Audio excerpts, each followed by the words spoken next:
शुरू। अकादमिक जगत में इतिहास सिर्फ अतीत के बारे में पढ़ाता है, जबकि राजनीति विज्ञान और समाजशास्त्र वर्तमान के बारे में बात करते हैं।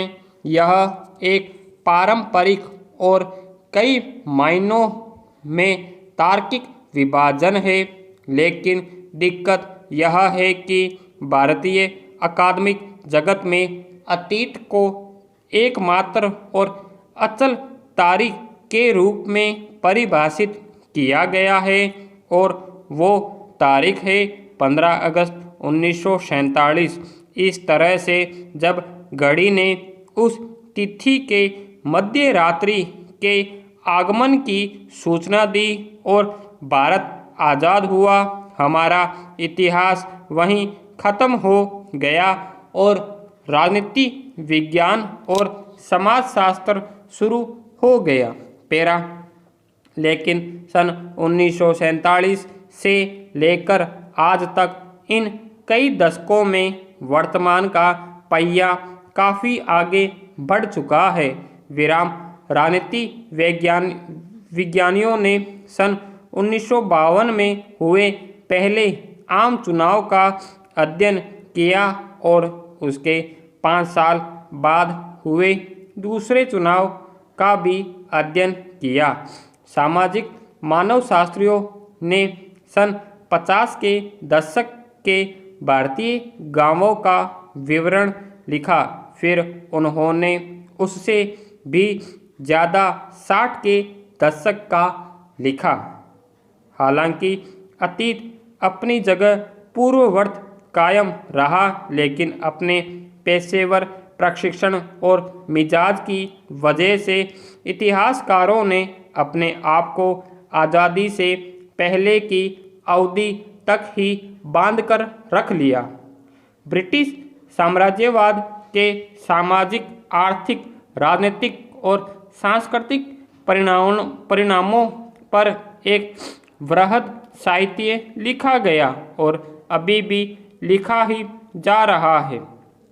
उससे भी विशाल साहित्य साम्राज्यवादी शासन के विरोध, उसके स्वरूप, उसके क्रियाकलापों, उद्देश्यों और नतीजों के बारे में लिखा गया है या लिखा जा रहा है, जिस विरोध की अगुवाई समाज सुधारक, आध्यात्मिक गुरु, आम लोगों के बीच मसीहा और राजनीतिक आंदोलनकारी महात्मा गांधी कर रहे थे। पेरा।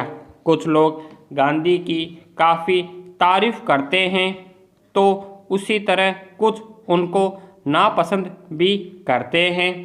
उसी तरह की बात उस भीमकाय संस्था के बारे में भी की जाती है, जिसे ब्रिटिश राज के नाम से जाना जाता है।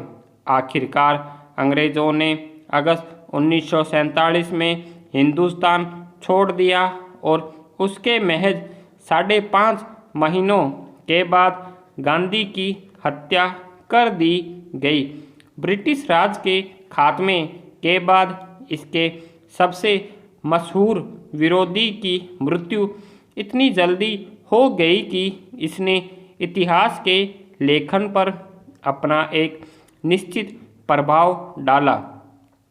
इस बारे में निश्चित तौर पर नहीं कहा जा सकता कि अगर गांधी ज़्यादा दिनों तक जीवित रहते तो क्या इतिहासकारों ने आज़ाद भारत के इतिहास को लिखने में ज़्यादा दिलचस्पी दिखाई होती।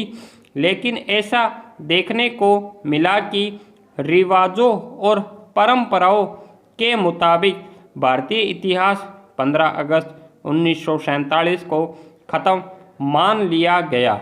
हालांकि महात्मा के जीवनीकारों को 6 महीने ज़्यादा तक की घटनाओं को लिखने की छूट जरूर मिली।